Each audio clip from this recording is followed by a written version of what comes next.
Sveiki visiem! Tā, gribēju ierunāt nelielu video uz iepriekšējā video komentāru. Tur bija vairāk komentāru, kur cilvēki izteica savas domas, savu situāciju sakarā ar to, kad es iegādāšos savu māju, tad, kad būs man sava māja, tad gan būs miers un tad gan būs viss. Šie komentāri šiem video lika paskatīties man no visādām pusēm. Ja, teiksim, katrs cilvēks jau dzird un redz un izlaiž caur sevi, un viņam tas asociējās ar kaut ko savu, situāciju no savas dzīves, protams.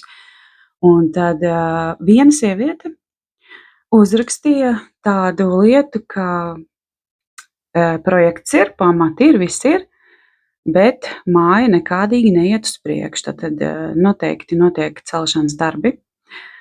Un tiklīdz sieviete izdomājusi atjaunot saimniecības sēku, tur viss ir aizgājis momentāli. Un tad šis ir tāds lielisks piemērs, kur iespējams, es, protams, ka nesaku 100% vispārējais, bet būtu vērts paskatīties, kāpēc māja neceļās, kāpēc tur ir kaut kāds iesprūdums, kāpēc tur ir kaut kas, un kāpēc saimniecības sēka ceļās uz urā, tur viss notiek. Pārsvarā šis ir tas piemērs, kur apakšā varētu būt tāda nopietna pārliecība. Es neesmu pelnījusi vislabāko. Es neesmu pelnījusi to visskaistāko kleitu. Es viņu nevarēšu uzvilkt, es neiznesīšu viņu. Es neesmu pelnījusi, nevajag no tā augstā plaukta, nevajag man. Ja? Paskatīsimies tur vismaz tā vidēji. Ar pietiks vai arī tādas pārliecības parasti no mūsu vecmāmiņām, kas nāk. Ar mazumiņu pietiek, man jau daudz nevajag, man pietiek ar mazumiņu, ja? Nevajag tur kaut kādu, kādu villu, 10 guļamistabām, kur tur kā.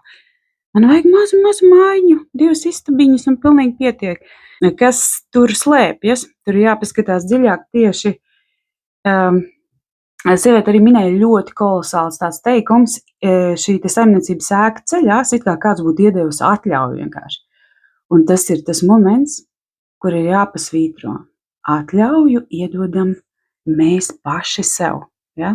Mēs visi dzīvojam pārliecību līmeņos. Un zem visām šīm pārliecībām vislielākā sajūta, kas vispār cilvēkam arī ir un slēpjas, ir bailes. Un šis moments ir tad, kad cilvēks izstrādā ārā šīs sajūtas, viņš atļauj sev vairāk. Sajūtam, cik mēs sev atļaujam.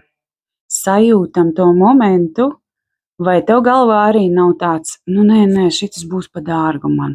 Man ļoti patīk, bet nē, tu nevari, tev pilnīgi ir bijis, ka tu pat sev nopērc, bet tu aiznesīsi atpakaļ uz to veikalu un atgriezīsi atpakaļ, dabūs naudu, jo tu nespēji, tev ir nenormāla pretestība pret to. Šo tev var izstrādāt. Es iesaku izstrādāt, jo tur slēpjās pāris sajūtas apakšā, kuras nomainot, tu vari tikt tālāk. Tātad man gribās teikt, mēs visi dzīvojam pa tādām kāpnītēm. Ja? Tu vari tikt nākošā līmenī un atļaut sev vairāk. Mums arī vienmēr stāv galvā, vai ne, kā piemērs, kā nevajag. Bet kaut kā izplēna tie piemēri, kā vajadzētu, kā ir ok, un cik daudziem cilvēkiem viss izdodas un viss notiek, un viņi nebaidās, viņi dara, viņi iet, viņiem nav šī te pašlimitācija, vai ne? Ko es iesaku? Atrast jums speciālistu, vai arī nāciet pie manis, lai cilvēks ir apzināts un zina, ar ko strādā. Un es piedāvāju tāpat jauno gadu sākt ar jaunām sajūtām, ar jaunu atļauju uz labāku dzīvi, jo šo atļauju iedod tu pats sev vai pati sev. Padomā par šo, lai tev forša diena!